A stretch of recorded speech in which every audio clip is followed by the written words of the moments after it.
What's up, guys? It's Coach Grant with First Down Training, and today we're going to be breaking down some of Bryce Young's throwing mechanics. So we're going to be talking about how he's able to have such a smooth throwing motion, how he's able to engage his hips, transfer his weight to get more velocity and more distance on his throws, and then we're going to talk about how he's able to have such a quick release. So I hope this video helps you guys out, give you some insight on his throwing motion, the best player in college football right now. But also, fellas, if you guys have not heard, we are going to be traveling to 9 different cities this offseason for 2-day-long quarterback and wide receiver training camps. So we're coming to Tampa, Florida, Houston, Texas, Phoenix, Arizona, Newark, New Jersey, Atlanta, Georgia, Chicago, Illinois, Dallas, Texas, Nashville, Tennessee, and Los Angeles, California. If you want more information on our camps, what we're going to be doing, we're going to be doing live 7-on-7, one-on-ones, positional skill work for 2 days across the United States this year. Check out that very first link below. We'll have all the information. Hope we get you guys out there. It's going to be a small camp. We're keeping things small so we can really take time to develop each athlete. So very first link below. Let's get started with this video. So first thing I want to talk about here is Bryce Young's back leg placement, how he's able to transfer weight, and how he's able to get his hips to rotate through on this throw. Okay, so now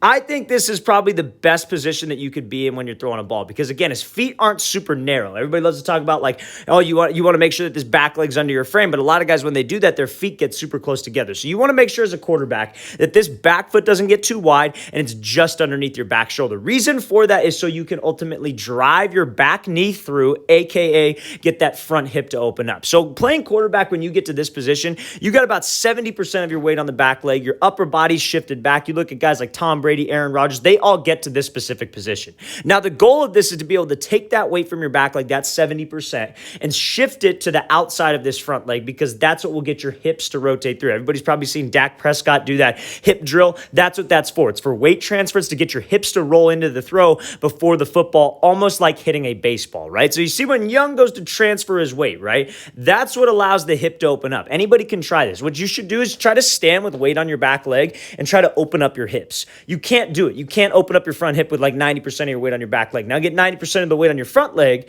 try to open up your front hip, and it's much easier to rotate, right? Now, you're not thinking about that. The timing of the weight transfer has to be correct with your upper body, and we're going to talk about that in a second. But just know that it's about weight transfer, you guys. If you can transfer that weight from that back leg to the front leg, that's what will get that front hip to open up. And when your front hip opens up, your back hip comes through before the football. And when your back hip can come through before the football, that's going to give you a lot more power, a lot more torque, and take stress off of your elbow and your shoulder. Now, why is that important in terms of where your back leg is stationed, right? Because what so many quarterbacks do is that this back leg will be way back here. It'll be outside of their frame. Now, the problem with that is that when you go to transfer weight, when you go to shift weight, what ends up happening is your back foot kicks behind. Your back foot trails behind the motion, and your shoulders end up coming through before your hips. But when you can get that back leg to a good position, that will bring your back knee through, and when your knee goes through, your hip goes through, and that's when you can get to that position where your hips end up leading the ball. That's the ultimate goal. Get the hips to go through before the football does, to get more power on this throw. Now, let's talk about the upper half, right? So I talked a little bit about timing of the weight transfer, because you might think, well, why wouldn't quarterbacks just stand with 70% of their weight on the front leg and then just throw, because their weight's already transferred, so they don't have to worry about it. It's about timing of the weight transfer, because when you guys can get that weight to transfer to that front leg, and at the same time your front shoulder is closed like Bryce Young's is, that's how you get torque. They call that hip and shoulder dissociation.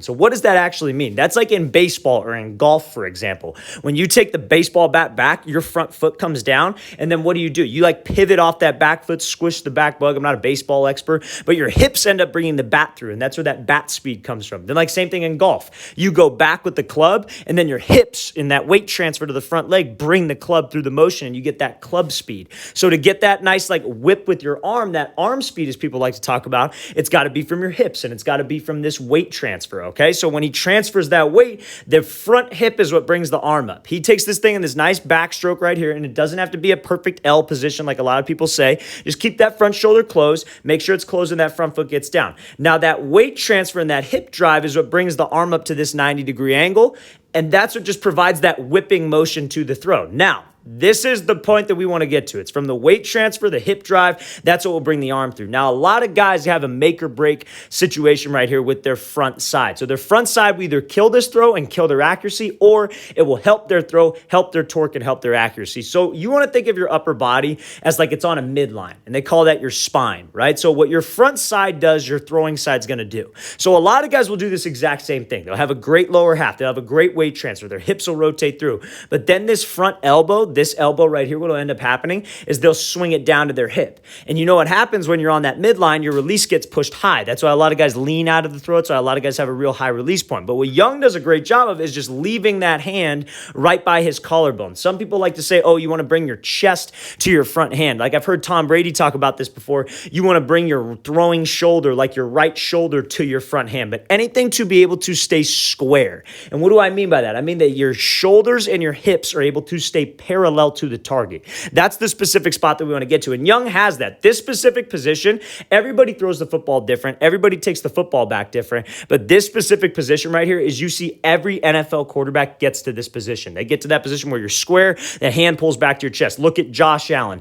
Look at Patrick Mahomes. You look at Aaron Rodgers, Tom Brady. The best passers in the game right now all get to this position where their hips have rotated them through. They transferred their weight. The ball's just trailing behind. And that's how those guys throw for such long periods of time. You cannot throw as much as these guys do, 6-7 days a week, 100 plus throws probably per practice, per game, maybe not per game, but 100 throws per practice without throwing with your body. If you're throwing with your arm's going to hurt. You're going to screw up your elbow, screw up your shoulder. Let's watch the thing again, full speed one more time. This is a perfect mechanically sound throw from top to bottom, back leg in the correct position, transferring weight, getting that ball to go through and staying square with the upper half to be more consistent. Okay, so now we're going to look at this clip here from Bryce Young. Now, again, this is played a little bit in slow-mo, but I just want to talk about how he's able to get such a quick release in the pocket, and it's simply because he's already loaded on that back leg, okay? So, and I don't mean like necessarily like he's rushing the throw. I mean that he's just in a position ready to get this thing out of his hand. So no matter where we're at, right? If you're a youth guy making the jump to high school, if you're a high school guy making the jump to college, if you're a college making the jump to NFL, right?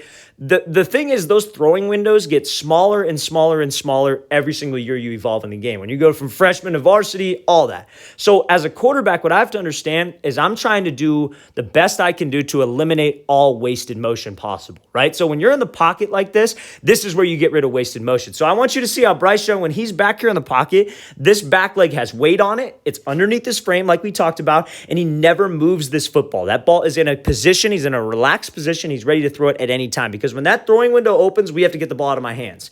It's got to be your instinct as a quarterback is when it's time to throw, I'm just going to simply transfer my weight. That's the throw. You are already loaded on the back leg. When you're going through progressions, you are already in a position ready to make this throw. That's where we have to be because when you have weight on that back leg like we were talking about, 70%, it's under your frame, and you can move around in the pocket like so with that weight on the back leg, or just go through reads with the weight on the back leg. You can transfer from anywhere. And what I mean by transfer from anywhere is you can shift that weight to your front foot to engage the hips in the throw to drive that back knee through like we talked about, so the motion is a little bit quicker. Now, a lot of quarterbacks, they're not comfortable throwing from this position right here. What they like to do is they like to lift the ball up, or they hold it too low, and then when they go to throw, they lift it up, or they hold the ball and they're already open. They're like open with their front side, and then when they go to throw, they close their front side. But see, Bryce Young, again, one of the quickest releases, probably the quickest releases out of quarterbacks in college football. That thing is just out of his hand. It's just out now. Where he drops back, where he's holding that ball, that's where he gets rid of it. That's how you guys get a quick release.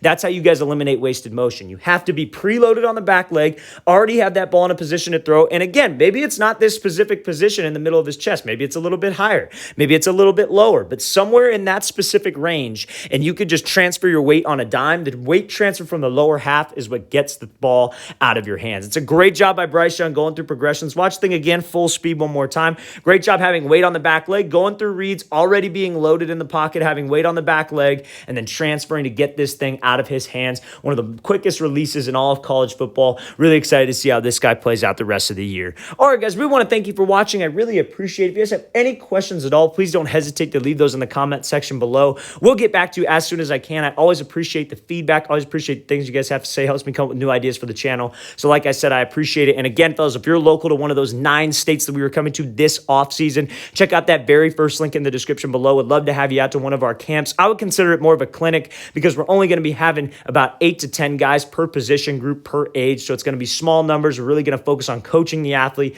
developing the athlete for 2 days. We're going to be coming, like I said, to Florida, Texas, Arizona, Jersey, Georgia, Illinois, Tennessee, and California. So I hope you guys could check out that very first link below. We'd love to have you out to one of our camps. I'll see you guys next time.